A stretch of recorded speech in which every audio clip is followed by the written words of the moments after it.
Hey everyone, welcome back to my channel. कैसे हैं आप सब? I hope you all good. तो 2 दिन के बाद है जन्माष्टमी और जन्माष्टमी के लिए ही आज की मैंने ये पूरी वीडियो तैयार की है आप लोगों के लिए। जो हमारे मन में ढेर सारे क्वेश्चंस आते हैं उनके रिगार्डिंग, और जन्माष्टमी फेस्टिवल को हम कैसे मना सकते हैं, तो उसी के रिगार्डिंग आज की मेरी ये वीडियो रहेगी। अगर आपको वीडियो ज़रा से भी हेल्पफुल लगे, अच्छी लगे, तो इस वीडियो को लाइक और शेयर ज़रूर करना और कमेंट करके ज़रूर बताना।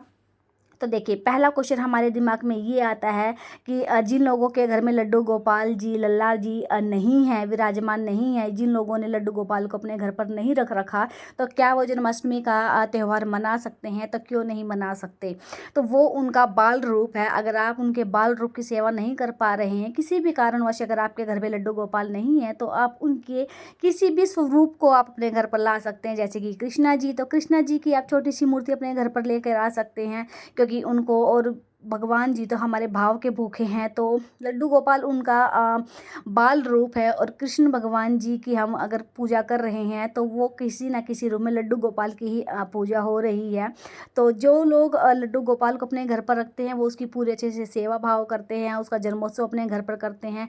लेकिन अगर हमारे घर पर लड्डू गोपाल जी नहीं है, लल्ला अगर विराजमान हमारे घर पर नहीं है, तो कोई भी टेंशन लेने की बात नहीं है। आप कोई भी कृष्णा जी की छोटी सी मूर्ति आप अपने घर पर, तस्वीर आप ला सकते हैं, या माखन चोर की आप तस्वीर ला सकते हैं, कृष्ण भगवान जी की, लड्डू गोपाल की आप तस्वीर भी ला सकते हैं, या कृष्णा भगवान जी के आप तस्वीर ले आए और उसी का आप पूरे सेवा भाव से ऐसे ही सुबह भी अपने मंदिर में उसे रखें, फूल से उसकी उनको डेकोरेट करें अच्छे से, उनके लिए जो आपकी श्रद्धा पूर्वक हो उनको वही उनको भोग लगाएं।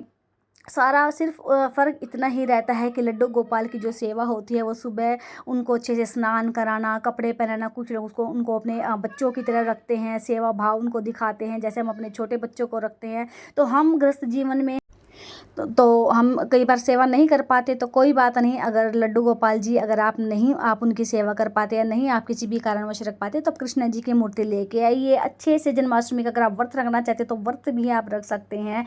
व्रत के लिए कोई लड्डू गोपाल को रखना बिल्कुल भी ज़रूरी नहीं है कि अगर हमारे घर में लड्डू गोपाल जी तो तभी हम व्रत रखें, ऐसा कहीं पर भी नहीं लिखा है। वो सिर्फ हमारे सेवा भाव के भूखे हैं। तो अगर आप उनका बाल स्वरूप अगर आप अपने घर पर नहीं रखना चाहते, तो कोई बात नहीं, क्योंकि हम गृहस्थ जीवन में हम इतनी सेवा शायद हम ना कर पाएँ।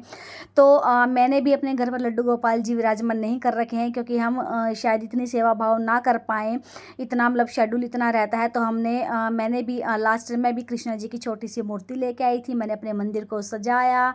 अपना आप जो भी आपका सेवा भाव है, पूरे तरीके से आप उनका पूजा पाठ करें, उनका नाम जपें, उनके नाम से दान पुण्य करें। और अगर आपको झूला झुलाना है, तो आप मंदिर जा सकते हैं, मंदिर जाके आप उनका झूला झुलाएं। तो लड्डू गोपाल के लिए आप सारे भोग वही तैयार करें, जैसे कि माखन मिश्री हो गया, धनिया पंजीरी हो गया, उनके लिए ड्राई फ्रूट्स के जितने भी पाक तैयार होते हैं, आप अपने सेवा भाव से वो कर सकते हैं। सुबह उठें और पूरा अच्छे तरीके से जोत बत्ती करें, धूप लगाएं। तो ये मेरा जो अभी वीडियो आपको दिखाई दे रही है, ये मेरी लास्ट ईयर की है। तो यहाँ मैंने भी ऐसे ही किया था, उनके लिए सारी भोग की मैंने तैयारियाँ की। सुबह उठी, नहाई, मंदिर की साफ़ सफाई की, और पूरे उसी सेवा भाव से फिर मैं मंदिर गई। उसके बाद घर आने के बाद मैंने उनके लिए सारे भोग की मैंने तैयारियां करी। वैसे तो बोला जाता है कि कृष्ण भगवान जी को 56 भोग लगाया जाता है, लेकिन हमारी जितना हमारा सामर्थ्य हो, हम उसी के अनुसार हम अपना सारा कार्य हम इस तरीके से हम कर सकते हैं। अगर आप 2 भोग बनाना चाहें, 4 बनाना चाहें, जैसे भी आपकी इच्छा हो, आप वैसे ही आप कर सकते हैं। और फिर हमने शाम के समय जोत बत्ती करके फिर हम मंदिर गए। इस तरीके से हमने वहाँ पर कृष्णा जी को हमने झूला झुलाया, और घर आकर सारी वही हमने रीति रिवाज जो होते हैं उसी तरीके से हमने अपना व्रत रखा। पूरे दिन तक हमने व्रत रख के, और रात तक फिर हमने चाँद जी चंद्रमा का इंतज़ार किया। और उसके बाद फिर अर्घ दिया। अर्घ देने के बाद पिछली बार 12:55 पर चंद्रमा जी ने दर्शन दिए थे, तो उनको अर्घ देने के बाद फिर मैंने कृष्ण भगवान जी को सारे भोग कराए। उनका इसी तरीके से उनका रात्रि को 12 बजे के बाद पूजा पाठ किया और उसके बाद मैंने अपना व्रत खोला।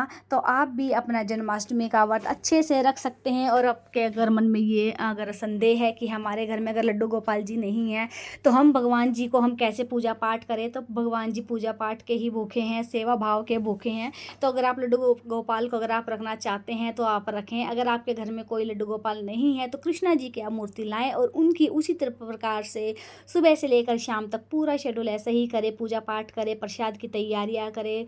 और मंदिर आप जा सकते हैं, मंदिर में आप लल्ला जी को, लड्डू गोपाल जी को, कृष्णा जी को इस तरीके से आप झूला झुला सकते हैं। आप देख रहे हैं ये मेरी लास्ट ईयर की वीडियो है और हम मंदिर गए थे, हम राधा रानी बने थे और मेरी बेटी को भी मैंने रेडी किया था। लेकिन उसके बाद ने फिर इसने रोना स्टार्ट कर दिया तो मैंने इसके कपड़े चेंज कर दिए थे। तो अब ये देखिए, अब ये मुहूर्त का टाइम हो गया है और बस अभी चंद्रमा को अर्घ दूंगी और उसके बाद फिर मैं भोग लगा के अपना ऐसे ही मैं पूरा व्रत अपना खोल लूँगी। तो यहाँ मैंने उनके लिए धनिया पंजीरी बनाई है, माखन मिश्री है, पंचामृत है, लड्डू मैंने तैयार किए हैं। आप कितने भी प्रकार के आप उनके लिए भोग सामग्री तैयार कर सकते हैं, जो हमारा सामर्थ्य हो, सब कुछ उन्हीं का ही दिया हुआ है। तो ऐसा कुछ नहीं है कि जो 56 भोग लगाएंगे भगवान उनकी ही सुनेंगे, उन्हीं पर ही अपना आशीर्वाद दिखाएंगे। तो ऐसा कहीं पर भी नहीं लिखा है। अगर आप एक भी भोग बना उनके लिए अगर आपने श्रद्धा भाव से अगर आपने बना दिया तो वो भी करोड़ों के बराबर है। तो चलिए जी, आज की वीडियो हम यहीं पर ही करेंगे ख़त्म। और अगर आपको मेरा आज का व्लॉग अच्छा लगा हो तो लाइक शेयर करना और फिर मिलते हैं जल्दी ही एक न्यू व्लॉग के साथ, एक न्यू वीडियो के साथ। तब तक के लिए आपको हैप्पी जन्माष्टमी।